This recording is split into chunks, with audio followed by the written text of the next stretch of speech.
What's popping? What's cracking? What's going on? Doing another video, like 3 videos over 4 days. Back at it this year, hustling. We're talking about gay people in a positive light, guys. I'm a liberal. Come on. I was having a conversation yesterday with a few friends playing basketball. Well, not friends. I just met them. A few people playing basketball, and another thing that kind of saddens me is how much work still kind of has to be done with like the average dude, the average cis straight dude, when it comes to how they view LGBT people. But not even like, here's the thing that I'm used to having to do an uphill battle with, arguing to just be accepting of trans people. I'm used to that. There are so few trans people to deal with. It's so much more confusing to a lot of people. Explaining gender is really hard for people because, for one, explaining that gender and sex aren't the same thing. A lot of people are like, you can't just change your sex, even though the sex change, I mean, there's literal surgeries to change your sex, right? Like, remove your ovaries, you know, get a neovagina, but whatever. Point is, a lot more complicated things are involved with the conversation and the understanding of what someone's gender is, which annoys me, because a person, and especially any adult person, could do some research, look up some videos, look up what the general scientific consensus, look at what this recent psychology is saying about the experience of gender dysphoria. There's information out there. You could understand that. But when it comes to just the explaining how it's not immoral to be gay, I often get shocked that people are still so anti-gay, so casually anti-gay, actually. And when I say to them, like, they'll say, like, hey, do you think it's wrong to be gay? They're like, yes, without hesitation. They just think it's obvious. In fact, they almost look at me weird. I'm like, okay, that's just as bad as being racist. And they are flummoxed. They don't know how to handle it. I'm like, no, it's different. I'm like, why is it different? And then I usually hear very common one. I heard 3 times, actually, 3 times within one night at playing at LA Fitness basketball, that you can choose to be gay, which, no, you can't. There's just no evidence to suggest you can. And it's always some straight dude that's never been gay, for one, that's been straight their entire life. I'm saying, like, could you choose to be gay? And then I see them get a little awkward about it. They get a little weird, and they're just like, I mean, I could. They're just like, yeah, probably. I'm like, the next question is, have you ever chosen to be gay? How did you prove that works? Like, no, just don't want to.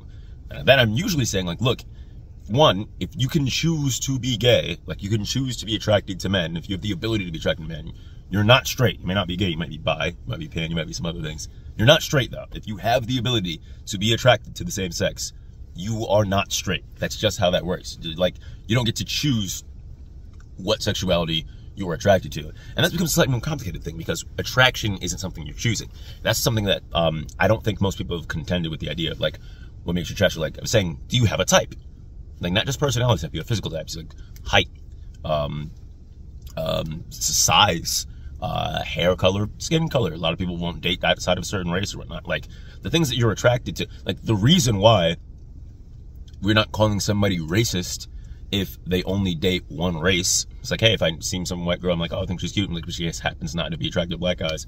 I don't think she's racist. I think her brain hasn't developed a way, it's not like an underdeveloped thing. Her brain hasn't developed in a way that makes her attracted to certain groups, certain experiences, certain things that happen, certain neurology, how she's born. It just makes her, there are certain things that create a physical stimuli in the brain. And they started to, the older ones started to understand when I was saying that you don't choose what you're attracted to, like, we were reacting to stimuli. He's trying to get, like, you get to choose something, like, we get to choose what our actions are, but the stimuli that causes our actions aren't something that we choose. So, and that's, again, we shouldn't have to get that convoluted to justify, hey, yeah, there's nothing wrong with being gay, but again, eventually they could kind of understand you can't choose it. They start, like, the arguments get really weak and waffly, because for the most part, the average straight man, especially the average straight man, isn't interacting with somebody who's pro LGBT in any way. Well, and pro LGBT sounds stupid. Like, I don't think I consider myself pro black or pro Asian or pro anything, because I'm not racist. Like, I'm just not a bad person. And the thing is, I'm trying to get them to understand they are bad people by being homophobic. And I also have to stand to them like, hey, I'm not they say that I'm not homophobic, I just don't associate with, and I don't think it's right, and I don't agree with it. Like, that's homophobic. They also don't understand that phobic doesn't mean afraid of. in all instances. It'd be like arachnophobia is afraid of spiders. I'm like, yeah, well, like hydrophobia, something is averse to water. So it just means averse. So fear can be one thing, resistance, hatred, dislike, confusion, all those things can be part of the phobic, so aversion. But they didn't understand that. So it was like, okay, they are homophobic. It's like, you label whoever you want. I'm like, cool. I'm just telling you what that label is. And if you think that it's wrong to be averse to certain racial groups, then you should also think the same thing about people with different sexual orientations. Just as you didn't choose to be black, that person didn't choose to be gay. They're just living their life as a gay person. You live your life as a black person, and some people decide that is not okay. That's effectively the same thing happening.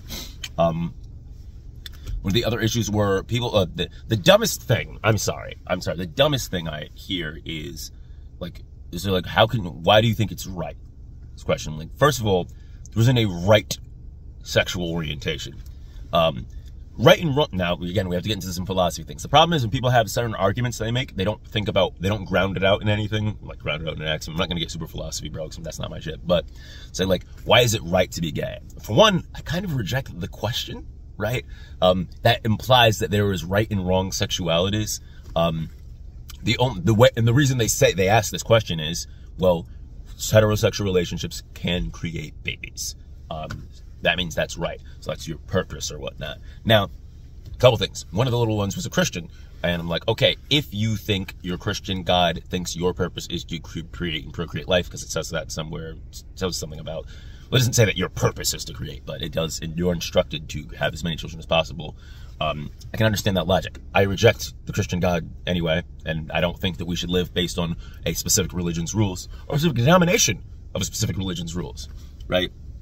I mean, there was peace between, I believe, the Protestants and the Catholics because of their value of creating children and whatnot. So even all Christians don't agree. I mean, there's like issues with like should they be procreating as much as they should or whatnot. But that's a whole nother thing. My point is, because one thing creates life, does not mean that this is the correct or right thing to do. Because I have not accepted your suggestion or your premise that the reason that humans exist is to continue creating life. That's not the reason I exist. I don't plan to have kids. You can't tell me that my life is wrong or invalid in kids, because right and wrong is a subjective value, a subjective premise. For me, and this is still subjective, right and wrong what is wrong are things that cause harm to others, and what is right are things that are beneficial to yourself or others, right? Now, you're not hurting anybody by not creating kids. You're not hurting anybody by being gay. If you are hurt by seeing someone being gay, you're hurt in the same way that a racist person is hurt by being around black people, right? Like in the same way. So yes, that might cause harm if you have a opinion that is, that you dislike a certain people group. But that's not something that we should be concerned with, in my opinion. Like the dislike of people groups. That means we should be appealing to, hey, that makes me uncomfortable seeing somebody being gay. It's like, okay, well, I make people uncomfortable. I make KKK uncomfortable by existing, or Jews do too, by making anti-Semites uncomfortable by existing. Now, some people might be like, yes, that is fair. Some people they'll sit in it. They're like, I am okay. I've talked to a lot of people that are okay with that reality. It's like, fine. They'll be, okay, let me not say that, because someone's gonna clip this. They'll say, fine, they are homophobic. They'll deal with that, but they want to sit in that position, which I think is really strange. You don't gain anything by being homophobic. But I think one of the issues is, it feels wrong to decide that your position was wrong, or that you don't want to say that you were a bad person, so you'll do a lot of things to change your worldview to justify what the resistance you had. And I used to do that. Like, and one of the things I was saying, when I was in high school, I was homophobic. Mostly because my dad was homophobic, or kind of is. But I would kind of just peddle the same kind of lines. I had the same thing. Someone said in the gym to me that same day, I don't care. Someone can live their life. I don't have any problem with them. I will treat them peacefully. But if they try and flirt with me, then it's a problem. And I'm like, that's funny. When I was a kid, I used to say, well, yeah, when I was a kid, I used to say, you could be gay, just don't do it to me. Then we're going to have a problem. That's insane. They asked me, one of the dudes asked me a question that I think was very useful. And one of my friends, one of the other dudes who was also averse to gay people, but not as averse as some of the other dude. It's like, if some dude tried to kiss me, like, what would you do? Like, that means someone tried to sexually assault me, I would smack them off of me. If anybody tried to sexually assault me, I would smack them off of me. I wouldn't do it differently because one's a man versus one's a woman. If I'm not attracted to somebody, or even if I am attracted to somebody, but they try and kiss me without their permission, I'm pushing the fuck off of me because that's sexual assault. And that's another dude who was also averse to gay people said, same thing. If a girl or a guy that I'm not attracted to, that I didn't give permission to, try to kiss me, smacking them the fuck off of me. He said, like, I'll knock her out, but he's joking. He's not actually gonna knock me out. Like, neither of us are knocking somebody out for this.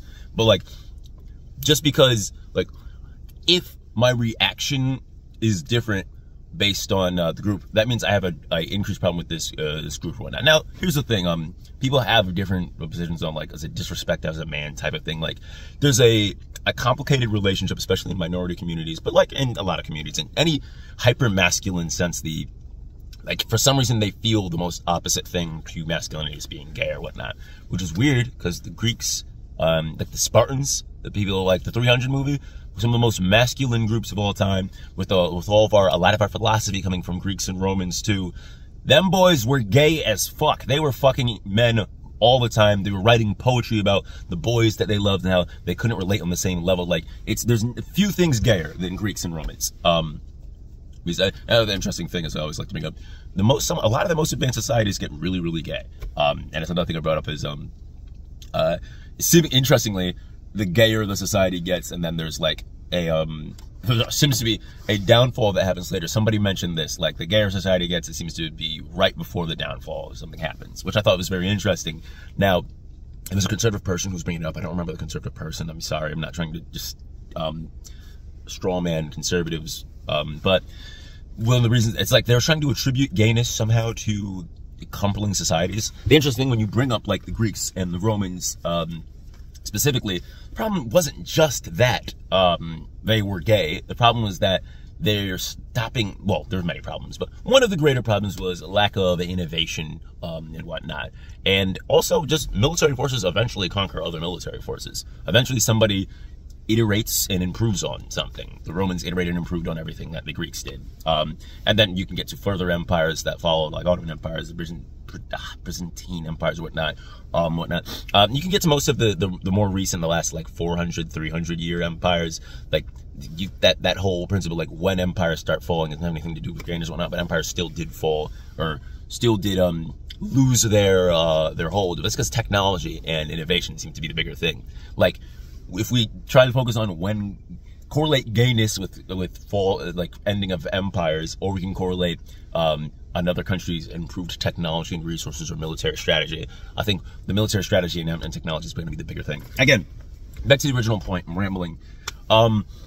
It's just another specific instance. I just wanted to talk with people and spread, when it's like, if you're an ally or a gay person who finds himself often trying to talk with individuals about this. I know as an ally instead of a gay person, it's from the outside, it is a little different. I do think there is some value of being an ally, a straight cis ally, talking about these things, because a lot of people aren't going to listen to someone in the people group because they're going to be biased. Like, I always look at it the same way, like during the civil rights movements, during Martin Luther King's era, we would not have had that progress if we didn't have white allies marching with us. Or even the recent civil rights movements that people, I know conservatives aren't going to call them civil rights movements, but like the Black Lives Matter movement, not the organization. I don't support the specific organization. There's a group of people that did some dumb shit and maybe sometimes useful shit. I never heard anything useful shit. I just heard the dumb shit of the organization. But the general people group of the movement, especially when most people are talking about Black Lives Matter, we're not talking about organization. We're talking about the general idea of trying to stand up for black people's rights, not to get shot like cops anyway. White people marching with us was part of the value. So being outside of the people group and supporting them is just as important. So we can show that, hey, this isn't just an opinion had by a group of people that doesn't think life's fair. There are other people that aren't even living that life, and they still can recognize something, that people have rights that need to be stood up for. So that's one of my thoughts. Like, again, I have a lot of gay and trans people around me, and so obviously I want to argue for a world that's better for them. But even if I didn't, I would still want to argue for a world that's better for them. Like, I'm trying to think of a people group. I don't have any friends involved in. I have a pretty diverse friend group. I live in the New England area. I have a pretty diverse friend group, like a type of friend for everything. But like, if there's any people group, or even just like more specific, like something else, like I would loosely consider myself a feminist, at least. I'm not going to like marches, but like I don't go to like Black Lives Matter marches either. I haven't gone to any marches, but my advocateness is talking to people who are just regular people who hold opinions I think are bad. But I'm arguing on behalf of increased protections for women's and trying to explain what the position of women are, and just even like the more toxic young dude thing where they're like, body count this, or calling women whores for like a dude will call, so many times a dude will call like, hey, if a guy sleeps with 10 girls, you're like, no, good shit, have fun. A girl sleeps with 10 guys, whore, immediately, there's no questions asked. So like arguing against that kind of childish, immature shit, you hope that they'll get over it.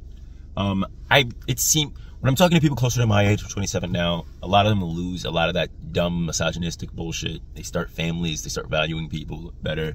But like, I would like it to not take 10 years. I would like them to not spend their 15 through 25s just being assholes. I'd like them to, at least the feminist stuff, there's more progress on that when they get married and actually find a woman that they value.